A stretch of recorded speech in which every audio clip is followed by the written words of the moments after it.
What's up, everybody, and welcome to Real Time for the Real Everyday Movie Fan. I'm Ryan Murphy, And I'm James Sheridan. and today we're giving you our real time retrospective for the 50th anniversary of Jaws. And I think we've only done like one or two of these before. I think we did Godfather and Ghostbusters. So this is the third. Godfather was 50, Ghostbusters was 40. This is the third movie that we've seen fit to make a whole show based on a retrospective. It is not every day a movie turns 50, especially a movie as definitive as this.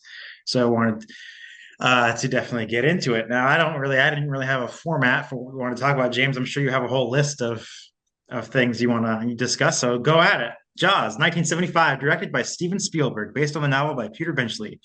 I mean, where do you begin with this movie, and what do we say that hasn't been said? But um, we can give our perspective on things. First of all, this is one of the most significant motion pictures of all time. The first movie to ever cross the $100 million threshold. Mhm. At the time, it was the biggest movie of all time. Like, it defined what a blockbuster was. Made the term It start blockbuster, didn't it? Yeah, and it started the whole trend of the summer blockbuster, which, for good or for ill, because unfortunately things are now, the entire studio system is based on tent poles and focusing entirely on just the big movies. But at the Franchises. time, it was entirely revolutionary. Franchises weren't really a thing, and this was just a huge leap forward for how movies were marketed, how movies were seen. Um, how movies were created because while this certainly relied on a lot of old techniques, um, this you know paved the way for Spielberg to become you know top two directors of all time, arguably. Some people may enjoy other people more, but personally, I'd put him right behind Hitchcock, but that's me. Um, and I think he would probably say very similar, but especially given how much Hitchcock kind of influenced how he made this movie. The cultural significance of this movie, not just in terms of like our enjoyment of the movie at the time, all the movies that kind of came after it, and you can see the smorgasbord above me that kind of followed in its footsteps, and um, certainly at least three of them, or at least two of them, were right there and there were directly connected to Spielberg himself. Star Wars, of course, being a very quick follow up, and then 2 years afterwards becoming a giant motion picture itself. But it's like Hit by his Jaws broke the BFFs. mold. Jaws broke the mold. Jaws was the beginning of a very glorious era of my favorite sort of style of film, and the type of films that like influenced me heavily and made me want to become a filmmaker, made me love the passion of media and whatnot. And there's all kinds of filmmakers out there who were heavily influenced by this. Very clearly, Kevin Smith's, like, just about every film he makes has some sort of Jaws reference. Stranger Things, very heavily influenced by Jaws, both in the main cop character being very clearly influenced by all three of the main characters in this in some degree. Little nods to it, like the ill fortune, the unfortunate demise of a character named Chrissy to lead off a storyline, being very significant to both the film and the show.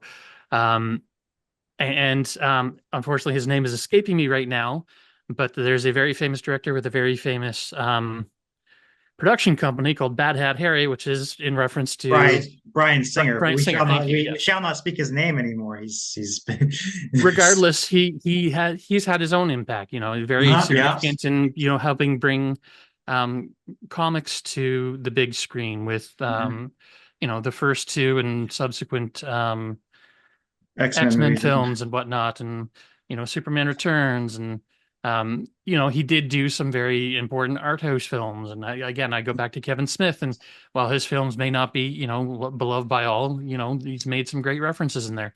And like, we could go on all day referencing all the people who kind of spun out of this, but I just want to talk about this. And I mean, the stupid fucking sequels to this movie that just Well, that's the thing is that you see, you mentioned it started making the summer blockbuster, but then very quickly in the summer, in like the late 70s, this is right in the middle of the 70s, very quickly the sequels started to be made in a way that they've never been made before. Certain movies like Planet of the Apes or Godzilla or something James Bond. had James Bond had, but there was not a given at this point that there was just going to be, a sequel to a movie. So, but yes, Jaws. My nephews always like to ask me, like my nephews know I love Terminator and Terminator 1 and 2, and they're looking forward to to be able to watch them one day. And they go, Ryan, is there a Terminator 3? And I go, buddy, there's a Terminator 3, 4, 5, and 6, but they're all trash.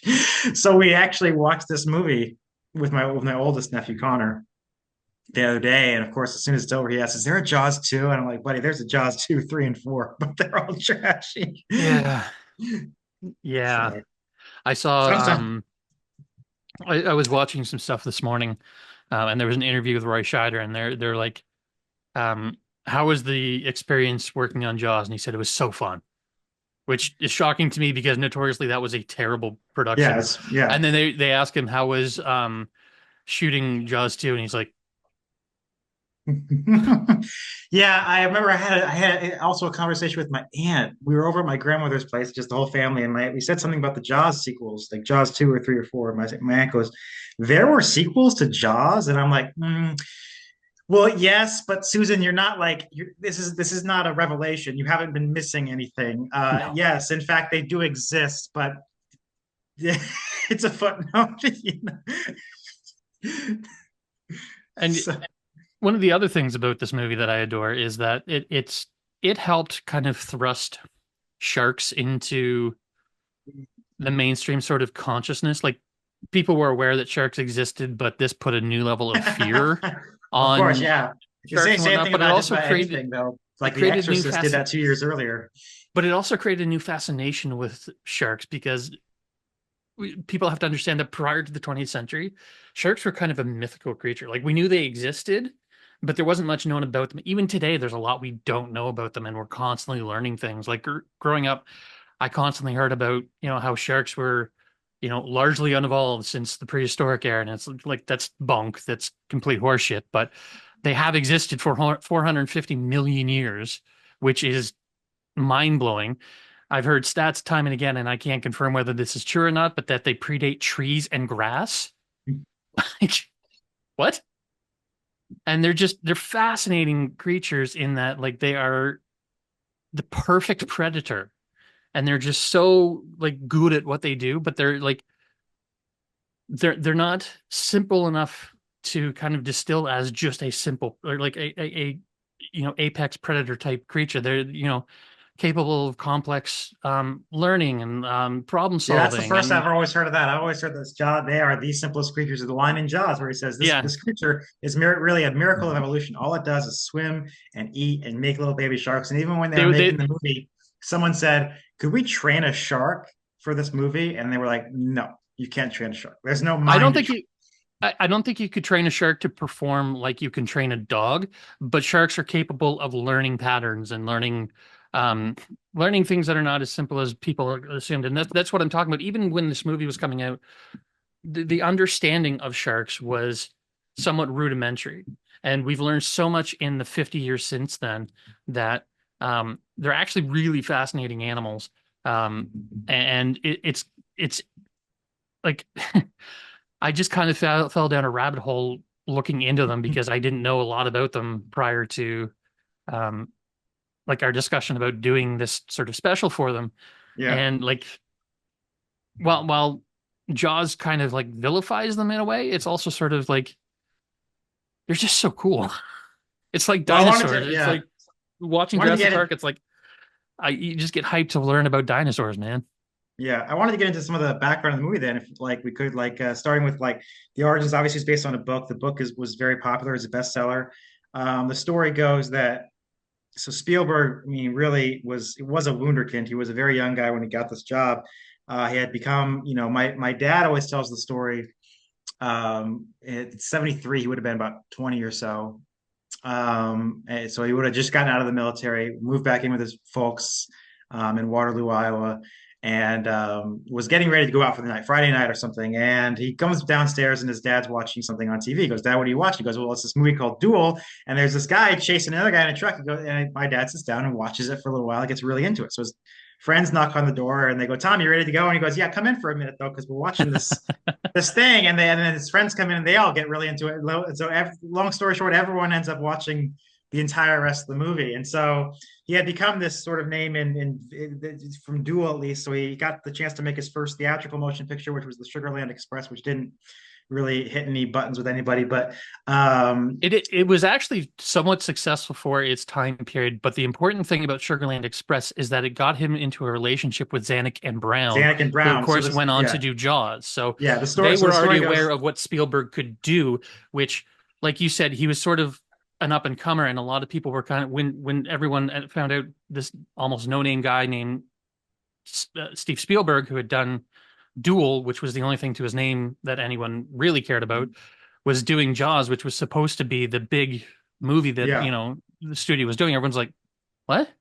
yeah. But But Zanuck then and Brown this, had faith in him because they knew him. yeah. Well, the story goes that so the manuscript for Jaws, Peter Benchley had sent the manuscript and then had been optioned by Zanuck and Brown. And so Spielberg was in a meeting and he saw this bunch of paper sticking. And he goes, "What's that?" And he goes, "Oh, it's a book we just for option." He goes, "Can I take it home and read it?" He goes, "Yeah, can I take it home and read it."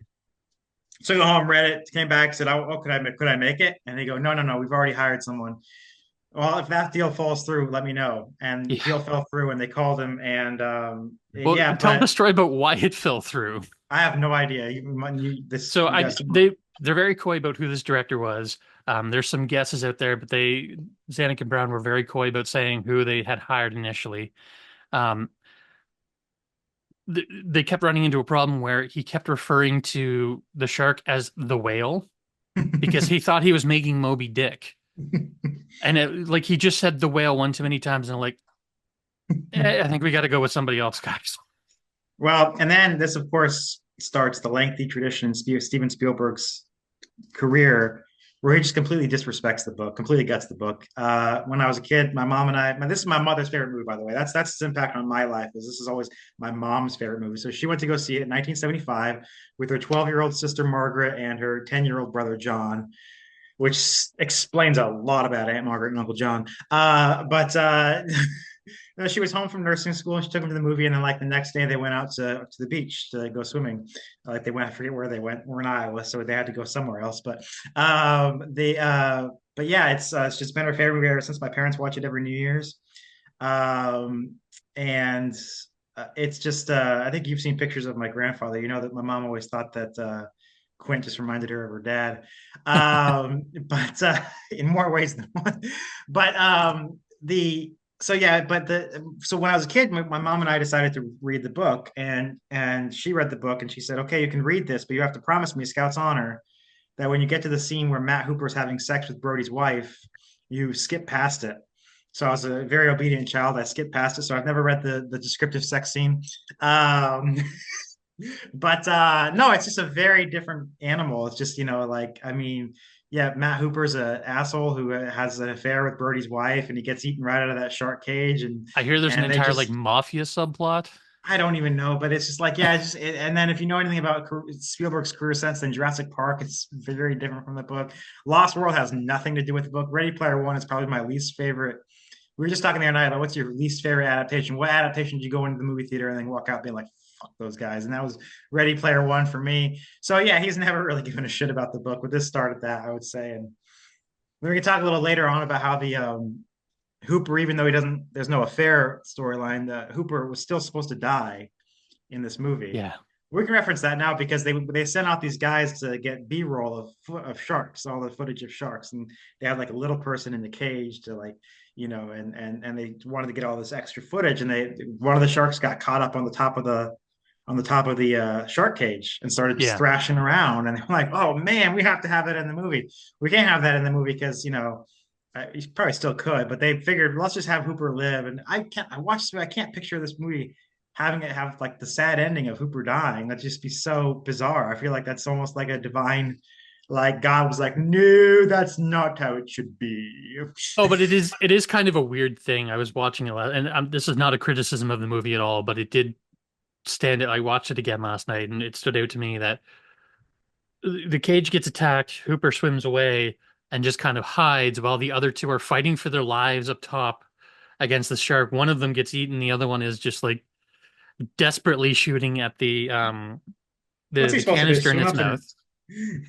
No, but it's like it's just weird. Like the character just disappears and then shows up again at the end. I think if he hadn't been killed, at least it was a reasonable reason why he just kind of he's not there. yeah, But um, again, not a criticism of the movie. Just it stood out to me that same thing with Hooper's boat. They make this entire sequence, which is again a cut in that they or a sequence that they shot later because they needed to pad a section of the movie where they're going out to find Ben Ben Gardner's Gardner's correct. boat. Yeah, And Hooper's got this like souped up boat with all this like gear and equipment on it that you never see before this. He shows up on a little tiny boat and you never see again after that. And it's like, why was that not involved in trying to find the goddamn shark? You've got well, all this gear.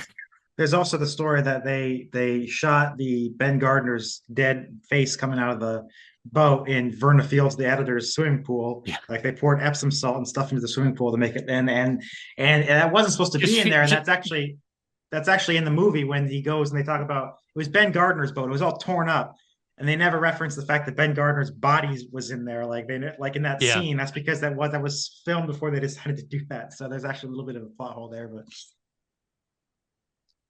Well, they Spielberg also talks about that moment.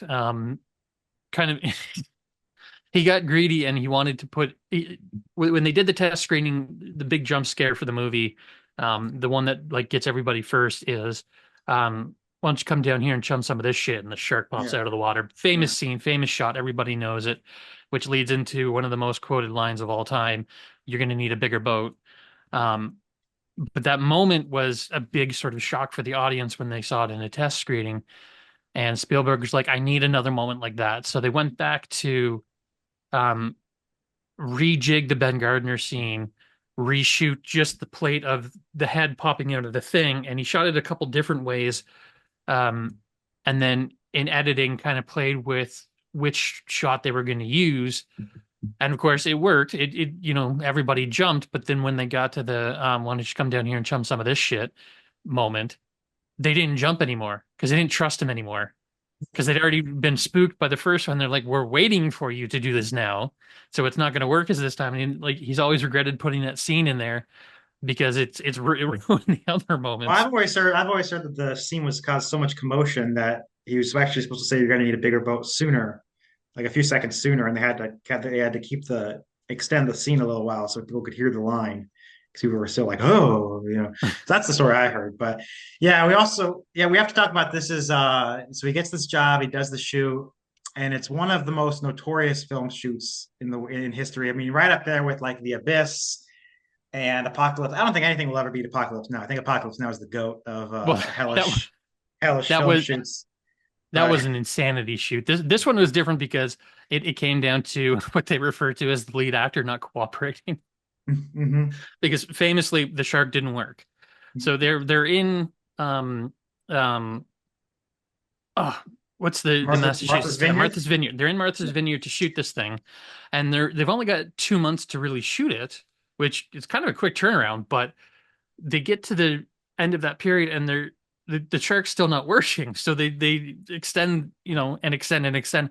Ends up going on for like 7 or 8 months, which is a long shoot for that yeah. period of time. And I mean, of course, we'd be remiss not to mention the very famous off-quoted. In fact, they named a documentary after the line The of sharks. Richard Dreyfuss in every goddamn interview he's ever done of the shark is not working. Because you could hear, no matter where you were on Martha's Vineyard, they always had walkie-talkies, and you just constantly heard, the shark is not working. The shark is not working.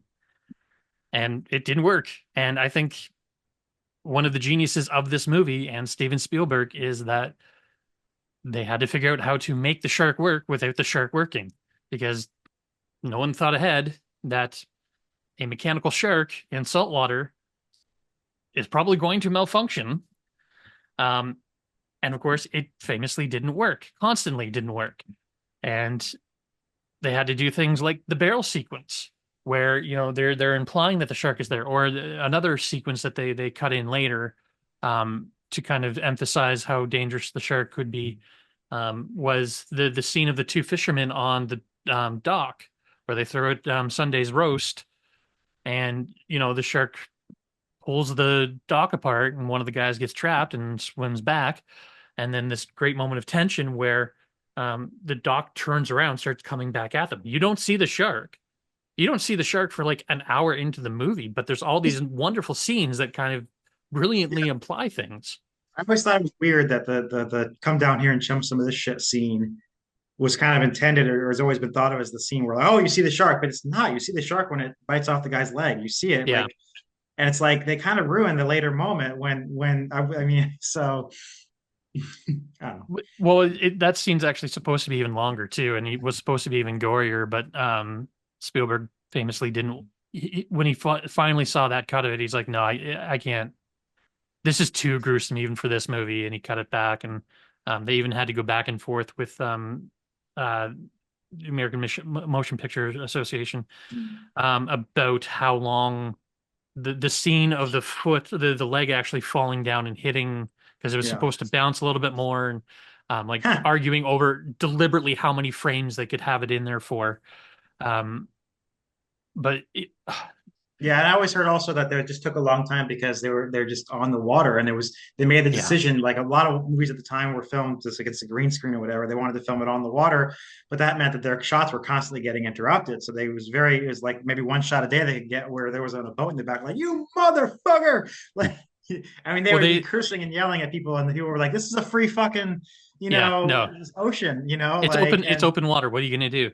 Because yeah, yeah. traditionally films on water were shot on usually sound stages with a flooded stage, or in a water pool, or with miniatures and whatnot. Even Abyss, which you mentioned, which was a troubled shoot, wasn't shot in the ocean. It was shot in water tanks, and even it had a hell of a time. But yeah, being on the open water, the boat's not working. The boat's fucking sinking at one point. The film boat sinking at one point, and then Yeah. having to rush the film into a lab to try and process it before anything happened to it. Mhm. That was an insane thing. Um, and again, the shark not working. But yeah, one of the genius things that Spielberg did was he wanted to shoot at Martha's Vineyard, not just because it's pretty and because they could set it in Massachusetts and it's still being incredibly Massachusetts, was that when you go out to Martha's Vineyard, it's shallow, shallow water. You can go out for miles and miles and miles, and it's Mhm. just like 30 feet of sandy bottom. So they could put their shark mechanism on the bottom of the Mhm. floor and still have it like kind of appear. Whereas you go out to actual open ocean and it's like miles down. And you wouldn't be able to operate like that. But Spielberg always said that he wanted to have the ability to shoot in any direction and never see land, because the minute that you see land in that movie, it loses the credibility of their isolation, and it kind of ruins the illusion that these men are out here by themselves and there's no hope coming, especially There is after, one, yeah. what's his name After yeah, smashes the it radio. But smashes. Yeah, there is a quote from I think it's David Brown who said they took the shark, they put it in the water, sunk to the bottom, and he said, and we all thought our futures in motion pictures had gone with it. they, Um, they did a test for some studio execs, including Brown and Zanuck, and they were showing the shark off for the first time. Um, and the shark works on this mechanism where it's this rail system that sits on the bottom. It's these two long rails, and then mhm, there's an arm mechanism that kind of slides back and forth in between there and can pivot like this in there. And then it's mhm, got sort of a pivoting head on there where the shark can move in any direction. But when they went to bring the shark out of the water, that like they were going to for the ending where the shark comes up onto the boat, the shark came out tail first. And all of these studio execs were like putting all of their money on this movie, or sitting there watching the tail come out ass first, and it's like, oh shit. so and yeah, Spielberg has never made been shy about talking about how this was just one of the worst periods of his life. It was he's just and when the film finally got over and he left Martha's Vineyard, he just broke down into tears and Well, he uh, refused to leave Martha's Vineyard. Everyone else would go back to the mainland for weekends and whatnot, and he refused to leave Martha's Vineyard because he knows if he went back to the mainland, he was never coming back. That's but how it worked bad the out. shoot He's was. worked out the past half a century. He's been the most famous name in filmmaking. So I think Yeah. it evens out a little bit. But Yeah, it's that's just the trip to get it made, and then it comes out, and obviously, like you said, first blockbuster. I think literally, I didn't do any research, but I think literally it was the term blockbuster comes from the fact that like there was a block of cement that like broke under the some like there was I Oh, don't know my like understanding was the term blockbuster came because people were lined up for blocks. oh, okay. I don't know, but it was, someone around the time this movie came out called it a blockbuster, and it became the name of a famous video store for many years. And My yeah, I entire mean, childhood. yeah. So, and Jaws 2, and Jaws 2 came out, and or they were getting ready to. So Jaws 2 is still produced by Zanuck and Brown. It was still written by Carl Gottlieb, who did a lot of the writing on this movie. Um, and so a lot of the same people came back. It was ended up being directed by Jeannot Zwark, who directed other movies like other movies. So there's a story that goes that Spielberg had no interest in making a Jaws 2. Scheider had no interest in making a Jaws 2, but ended up getting paid a lot of money. And but Spielberg really had a big falling out with Verna Fields. Verna Fields was a big veteran film editor who had edited this movie, and she had edited the Sugarland Express, so this was their second movie together. She edited this movie by herself, and I think there was like people in the press who were talking about how this movie really owed everything to her and how she was the grand force behind it, and she, I guess, didn't do anything to dispel those rumors or something, or she ended up.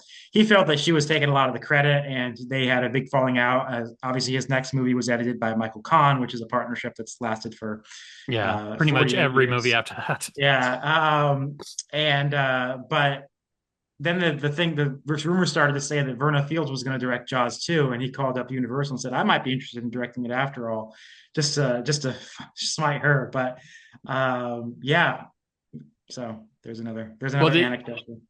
yeah, the other thing that kind of came out of all of that with Jaws 2 and Spielberg directing was that when it came time for him to do E.T., Mhm. and I don't know if he put this into other contracts that he signed, but he had sort of like the ability to negotiate whether or not the sequels would happen. Yeah. And the rumor goes that they were going to go ahead with or without him, and that he intentionally wrote the worst possible script for ET2, Right. just so that they would turn it down and say, no, we're not going to do this. And luckily, ET is one of those films that, despite its popularity, it too at the time was the biggest film of all time and only got surpassed by Jurassic Park Dress. 10 years later, 11 years later. Um, the fact it never got a sequel is kind of mind blowing. Yeah, it's like I don't know if you could make a list of the biggest movies that never have a sequel. That'd be up there. Yeah. They never made Ten Commandments 2, Moses' Revenge, or Ben-Hur. I mean, there's movies out there. Gone I with the could Wind see a actually sequel to is Ben-Hur. I don't understand. Ten Commandments too. Moses' Revenge. I The mean, Eleventh Commandment. there's this other, I don't know if you know this, James, but there's this whole big book that you can buy that has a lot of stories after the Ten Commandments. But anyway, Yeah, I'm aware they're not necessarily involved with the Ten Commandments themselves. I just say, but no, so like, oh, it's just another anecdote was like, it's part of Spielberg's whole uh Spielberg and Lucas, if you read their biographies, they kind of come in and out of each other and everything. Like, so, Richard Dreyfuss has kind of had his big break making American Graffiti. And so Yeah. Spielberg was saying to Lucas, like, who should I cast in this? And he said, you should cast Richard Dreyfuss. And so he cast Richard Dreyfuss. They obviously developed a friendship because he was in two more movies of his after this. And then, What? yeah. And then also and then Lucas came to Spielberg later and said, who should I get to score Star Wars? And Spielberg said, you got to get John Williams. So, With the Dreyfus thing, I love his little story.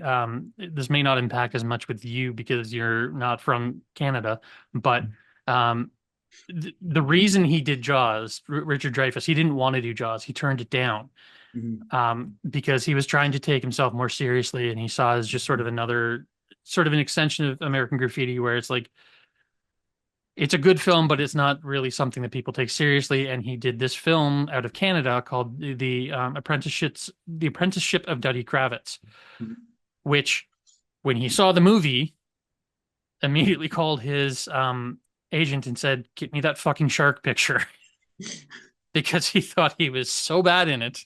Which Mhm. is hilarious because he went on to such praise in that movie. That movie ended up Mhm. for a long time being like one of the highest grossing Canadian films of all time. And when I was internship at a film company here called Alliance Atlantis, who did a lot of distribution for a lot of Canadian films, one of my first jobs was cataloging all of their old press kits. And I swear to God, half of the room that they had me doing was the apprenticeship of Duddy Kravitz, because that film was so fucking big here that like all of the movies that have been done in Canada and distributed in foreign markets and whatnot, this company was responsible for had all of these press kits, and it's like half of it was this one goddamn movie. So that It's movie is kind of also a thorn in my yeah, side to this day. But circling back to what you were saying about yeah. Go ahead.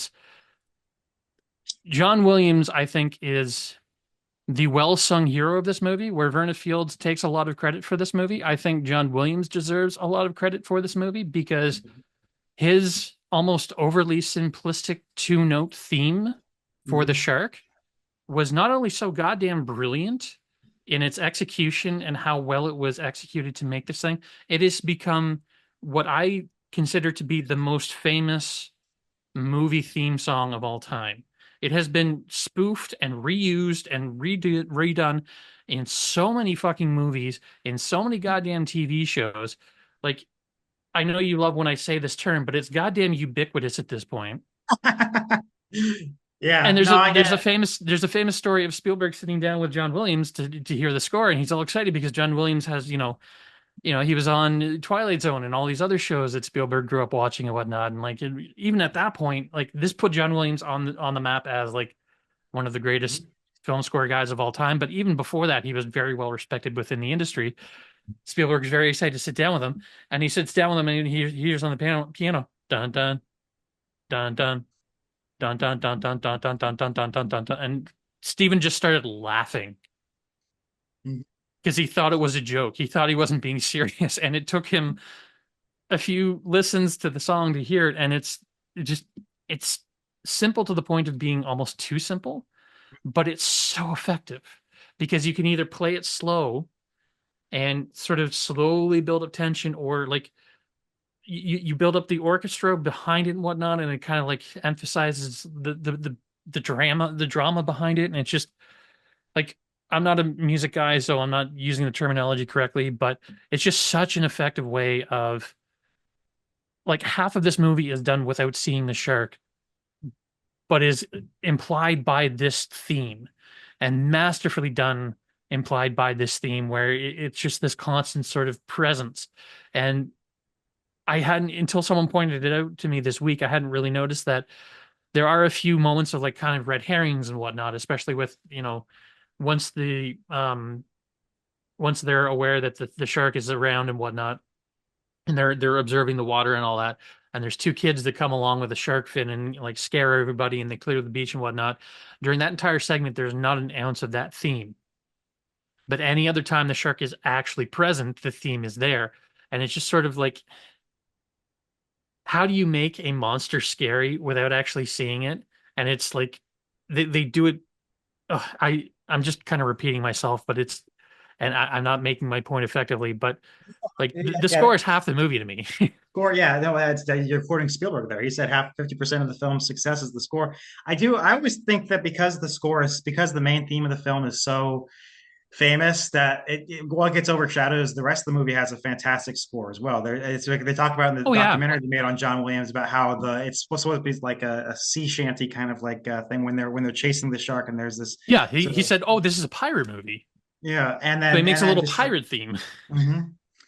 And the whole movie is scored. And of course, he won one of his 5 Oscars for the movie. Of course, who else were they going to give it to that year? But yeah, the movie won 3 Oscars. There's also, I don't know if you've ever seen the famous video as a home video that Spielberg made of himself watching the Oscar announcements on TV, not nomination announcements on TV.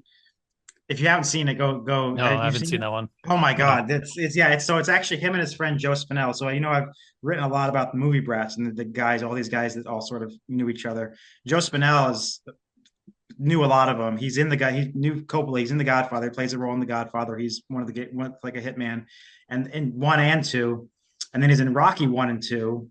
because when he was auditioning for The Godfather, we're getting off on a tangent here, apologize, but when he auditioned for The Godfather, he met Sylvester Stallone, who was auditioning for The Godfather. They became friends, and he became Mr. Gazzo in Rocky 1 and 2.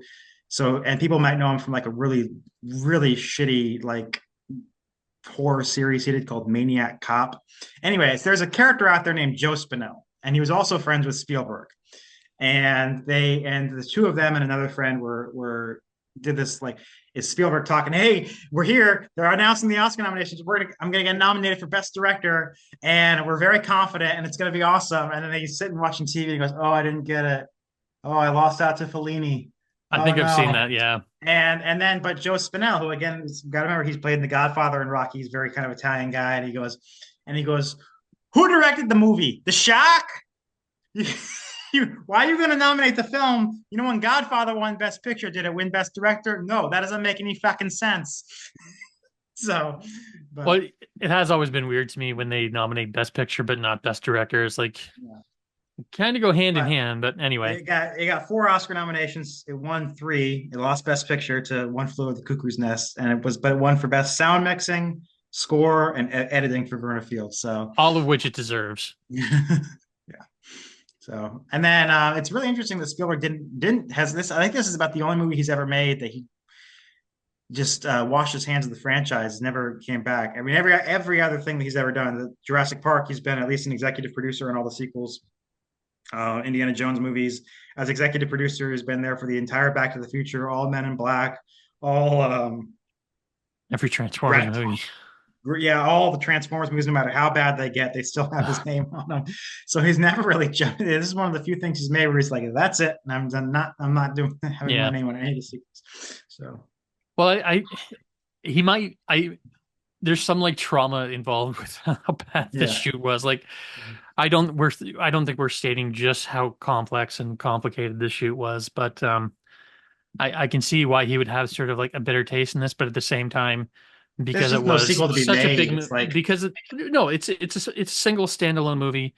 The shark is dead. Like, what do you?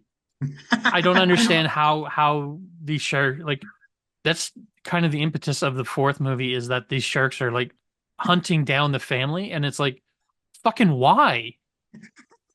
Like, it makes no goddamn sense. It's an animal. It's not like some sort of like spiritual But animal they totem cut that or out. They cut that out from Jaws 4. They cut out the plot line that there's a voodoo curse on the Brody family. That's fucking stupid. So goddamn dumb. Those movies are awful. And the only good thing about Jaws 4 is what's his name's quote. Michael Caine. Yeah, I didn't see the movie, but I saw the house it built and it's exquisite. yeah. So Jaws is a great movie. What else is there to say? Fantastic movie. Yeah. Um, well, one of the things that kind of occurred to me, and I don't even know if it's really worth bringing up, but um, Spielberg always mentions how like Jaws was a sort of a companion piece in his mind to Duel, Mhm. and like both four letters, both sort of a monster kind of attacking them, and then in fact he reused the dinosaur sound of the shark of the vehicle dying at the end of Duel as it's going over the cliff and whatnot for when the shark is dead and it's sinking and whatnot. But honestly, I think Jurassic Park is a better sort of companion sort of piece to Jaws because thematically they're very similar, where it's, Monster. It's a these rich uppity people who are, they're hubris to, kind of earn sort of, commerce and whatnot.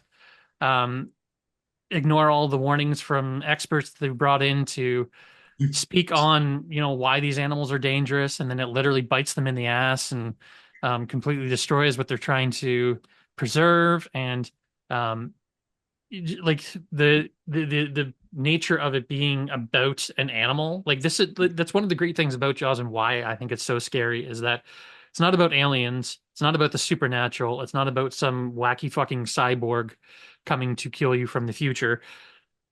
It's literally it's literally an animal. It's just an animal, and it's doing it what can animals happen. It do. can happen to you. It can happen to anybody, and that's what makes it so frightening, and why people were afraid to go in the water after this. It Yeah. did the same thing that, and again, connecting back to Hitchcock, it did the same thing for Psycho. the ocean. Yeah. What Psycho did for showers, Yeah. and in Yeah. fact, There's a that was something that they were discussing was that there's a lot of sort of relationship between Jaws and Psycho as well, not just about that sort of juxtaposition of like what it did for a common everyday scenario. This score is very similar to Psycho, where the it's just a simple, And of course, there's the famous and of course that Hitchcock became shot in the ubiquitous too. movie. The Yeah, famous Hitchcock shot in this movie, which is the pan zoom dolly in but zoom out, whatever kind of thing that the he did. vertigo It shot. was Yeah, the vertigo shot, and yeah, which it's is interesting this you is talk actually about. might be a better example of it, but Yeah, it's interesting you talk about the Jurassic Park being a companion piece. I've always thought about the two because, like I said, in 1975, my mother came home from nursing school and took her 12-year-old sister and 10-year-old brother to see Jaws. Well, flash forward 18 years, she took her 10-year-old daughter, my older sister Katie, to go see Jurassic Park. And similarly, so it's like these two generations were traumatized by Spielberg movies. And so I was always thought that there should be a third, to traumatize everyone coming up. But and it's uh, funny because both movies are very much this weird Spielbergian balance of whimsy and horror. mhm. It's like half of Jaws feels like a family movie, half of Jurassic Park feels like a family movie, and then all of a sudden there's like these awful, just terrible scenes of people being attacked and murdered and killed, and um, yeah, like you said, just frighten the pants off of audiences for generations. Generations. Yeah. So yeah, it's a good movie. Yeah. I don't know if you can tell, but I kind of like this movie. Yeah. Well, And it was a movie that for a long time I didn't see it's in its entirety for years. mm, Because much like Shawshank Redemption, it was a movie that was always on TBS Superstation, and I would mm, constantly watch it on TBS Superstation, but in like snippets where I'd see like 25 minutes here, half an hour there, or especially when they got to the waters, like I couldn't not watch that entire sequence because mm. fuck, that's goddamn just incredible filmmaking and just so much fun to watch. Oh, I did think of one other thing. We could didn't talk about the Indianapolis speech, which is the idea. If you do any research on John Milius, of course, and I've been trying for years, I think, to get you to watch this documentary Milius, which is a fascinating look at the man. He wrote at least two very famous speeches for movies he's uncredited on. One was Dirty Harry. He wrote the 45 Magnum speech that if the guys here, and Josh has still not seen the film, which that's one thing we're trying to lean on him to watch, but that's my absolute favorite plant and payoff in the history of motion pictures, and he made that makes that movie. They say he saved that movie, and he's this guy that they would just airlift in to movies to sort of figure, because he's just such an incredible writer, and dark writer, could write very machismo and kind of dark stuff. He ended up going on to get an Oscar nomination for co-writing Apocalypse Now with Francis Coppola, and directing movies like Red Dawn and Conan the Barbarian. But yeah, so he's a big one of the movie brats, friends with these guys, and they had a couple of writers in the movie. Peter Benchley was one of the writers. The two credited writers are Peter Benchley and Carl Gottlieb, who Carl Gottlieb has a role in the film as both of them have roles in the film. Peter Benchley is a news reporter on the beach, and Carl Gottlieb's one of the guys who I don't know. He's in there. Look it up. he, Not, he was a comedy writer that Spielberg liked and brought into this one. He was supposed to be an actor in this, but ended yeah, up doing some script doctoring and whatnot. yeah. And But one of the big writers that was uncredited, as is often the case, is Howard Sackler. Howard Sackler was a Pulitzer Prize-winning playwright. He wrote the play *The Great White Hope*, which is the story of Boxer Jack Johnson. They made a movie out of it with James Earl Jones, was one of James Earl Jones' first. So Howard Sackler was a big writer on this, but he was finished. He wasn't doing any more writing, and they had the scene, and they were like, "We need something here." And so they called up John Milius and had him write. But he said what John gave us was like 10 pages. It was a movie within a movie. So Robert Shaw sat down and edited the whole script. So what you see in the film is Milius's writing and Shaw's editing, and of course it's great edited too. Like you have to tell the story and keep editing back and forth between, so that keeps being dynamic. And it's a great moment in the film. And yeah, of course, it was when Spielberg was sort of looking at seriously doing a sequel to it, he wanted to do a prequel that showed that whole mm-hmm. sequence, that entire story. Even more enjoyable was I always thought this was a joke, but I found out in doing my research that when they were going to do Jaws 3 before they made Jaws 3D, which fuck that shit, they went to, and this is actually a thing that I saw the actual script today. Um, Zanuck and Brown went to National Lampoon and got John Hughes to write a spoof script of their own movie, and it was going to be called Jaws 3 People Zero. I thought that was a joke for years until I saw the script today. I'm like, oh shit, that was real. And I'm like, why did they make that version? Unless we didn't bring this up, but again, I don't know. So we did talk about there's like three or four different writers on this movie. I don't know who thought of the ending because the book is very weird. Like they kind of shoot the shark full of harpoons, the boat sinks, it kills the other two guys, and then it comes towards Brody and it just sort of stops and sinks in the water. Like it was like, what happened? Well, I guess it died of its injuries eventually, but yeah. So they How came up with this. exciting. Yeah, they came up with this ending with the tank. And famously, Peter Benchley said to Spielberg, "That's unbelievable. The audience is not going to buy that." And famously, Spielberg said, "If I have them for 2 hours, I have them now." You know.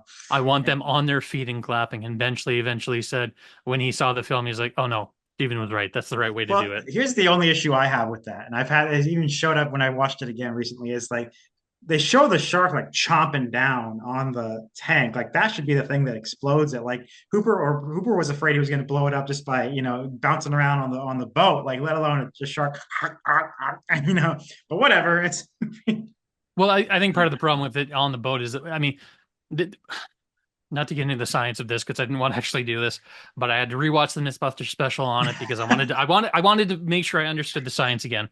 And they talk about how these things they're super high pressurized. And there was an actual incident where one guy who was filling tanks, there was a rupture in the tank. It exploded, basically destroyed the building, just blew up his arm. And the devastation was amazing. So these things can explode, but they're like because it's incredible. It's highly pressurized gas, which itself is very combustible. Um, and the problem is that these tanks are actually super fucking sturdy, and the only reason that they have the whole Hooper being kind of nervous about it in the thing is that it's a setup and payoff for the yeah. ending. That's the only reason it's there because those, like, I'm not going to say those tanks are foolproof and entirely safe. You still need to be careful with them, but the jostling that happens to them in the movie is not enough for it to explode. The shark chomping on it is not enough for it to explode. Um, in fact, what they should have done is have it sort of slightly ruptured and not fully exploded yet, then have the bullet be enough to make it explode because again, the Mythbusters, I didn't want to do this, but the Mythbusters did the experiment. They shot it. They shot it in multiple different directions to ensure that, the fans couldn't say, well, maybe they shot in the side. We didn't really see where the bullet went in. The bullet went directly in. The bullet went through 2 inches of fucking solid aluminum, which who knew an M1 Garand could actually shoot through solid aluminum like that? And it shot through the back of the shark, which, as you've pointed out to me several times, should have been enough to kill the shark, but it didn't explode the way it does in the movie. And in order to get it to explode, the FBI had to put on C4, which I don't know about you, but I don't go fishing with C4 very often. Maybe one of the dynamite sticks they implied earlier in the film could have done that, but doesn't matter. Doesn't matter if the science isn't real. Spielberg was 100% right. That moment's fucking awesome. Smile, you son of a bitch is one of the best lines in all of cinema. And it's just this great, big, huge, exciting moment. And as Roy Scheider sitting there screaming as the viscera is falling and splatting all over him, the rest of the audience is screaming and standing and clapping because, goddamn, is that a cool moment? I Yeah, don't and then care if they it's not realistic. I don't care if it's not believable. It's fun. It's a movie. You suspend your disbelief. End of story. and then the Richard Dreyfuss quote of we went to the premiere and the movie got over, the credits started to roll, and the entire audience burst into applause. Yeah. And they sat down and they watched the entire credits. Then And they then applause. applauded again. And I've never seen that. I've never heard of that either. And that's like, it just puts into perspective that the audience had never seen something like this before. And it's just like that level of spectacle and enjoyment and excitement and the entire audience hooping and hollering and being part of it. It's like, I miss that about like midnight premieres and whatnot. And when all the fans would Mm. show up to movies and it's like, you go now and it's like 300 people who are just bored and, barely paying attention. And half the people are on their fucking phones, which don't get me started on that trend. But like, I miss the excitement of having the entire audience hooping and hollering. Like the last time I felt that was Avengers Endgame with the portals and Of whatnot. course. And Of that course. Well, entire that's sequence, the it's like moment. everybody's all And, excited and everyone's all cheering. And it's like, I want that back. I want I Smile, You want Son it of a too, Bitch James, again. but you have to realize that if those happened every week, they wouldn't be as special. No, and I So don't expect them every week, but yeah, once in a while would be nice. And it's like, I would like we talked about this many many times how in the since you've joined our show, I haven't enjoyed much in theaters, but that's also corresponds with this decade. Like the Avengers Endgame was very well timed. Like the Avengers, the Marvel Cinematic Universe, and all that basically defined cinema for a decade. That decade being the tens or teens, whatever you want to call it. yeah, You know, and now that we're in the 20s, I've just been very. I was just on something the other day. I'm not going to go see Fantastic Four. I didn't go see Thunderbolts. I'm kind of over it. I'm not even. We talk about Superman. My enthusiasm for Superman's kind of petered out and kind of put out with superhero cinema. I feel like it might be finally coming to a close. I just like, and I'm kind of like waiting for the next great thing. Like I'm just yeah. like, but it's if it it might be a while, but I would like the end game moment people will talk about for generations, and I hopefully will live to see another amazing moment. So Yeah, I need one. I really need one right now. This has been a rough year for movies so far, and there were several that I was very much looking forward to. But we'll see. anyway, Jaws is a movie that doesn't disappoint, has never Mm-hmm. disappointed. Always exciting, always fun. And watching it last night in glorious 4K in a restored version of the film, and I'm just sitting there like half the time I'm not even paying attention to the plot. I'm just like engrossed in just how pretty the movie looked, which is funny because it's not a movie that is known for like its outstanding visuals. It's very sort of like I don't want to say mundanely shot, but it's like it's just seeing it in like all the detail and I didn't realize just how naked Chrissy was at the beginning of the film until I saw it in 4K and because of course I was used to the TV version where it was standard definition and very dark. Poor girl. The only Ugh, role she's ever gotten since then is doing the same scene in 1941. yeah, yeah. But yeah, just even from that, even that opening sequence was such a great sort of like introduction to what this movie was going to be, and just pulled Mhm. you in immediately, and um, just oh, like we've been talking about the periphery of this movie, but not about the actual movie itself, and like the specifics of just how troubled the like we touched on the production, but like you could go on for days and they've made entire documentaries about like all the problems they had and it's just I was talking to a friend this morning. He posted a picture on our Discord of a newspaper ad that they put out for Back to the Future, um, thanking their post-production crew because they turned the film around in 9 weeks. Principal photography ended on April 23rd and they finished it in like the end of June. And it's like 9 weeks is an insane schedule for post production on any movie, let alone a movie as, you know, um, post production heavy as Back to the Future would have been. And it just kind of blew my mind that like so many of these movies just kind of like should not have been good, should not have made the impact that they did. They should have just like fallen apart because of just how difficult it was to make them. And Jaws, Star Wars, Back to the Future, Ghostbusters, all of them were just so difficult to get out. And they're just such beautiful miracles that they actually not only work, but are just Terminator. beautiful fucking Terminator.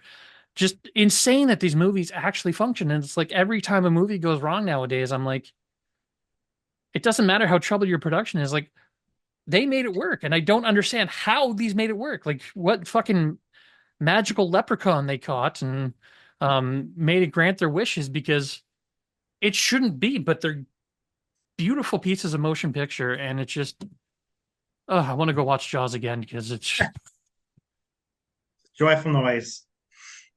All right, oh, that should do us for today. Yep. So Jaws is good. Go watch it. Maybe we'll come back and do whatever else is turning 50, Rocky next year or something. I don't know. So, ooh, all that'd be a good right, one. folks. I'm Ryan Murphy, And I'm James Sheridan and thank you for keeping it real. with Real Time. Farewell and adieu to you, fair I Spanish ladies. was gonna do it.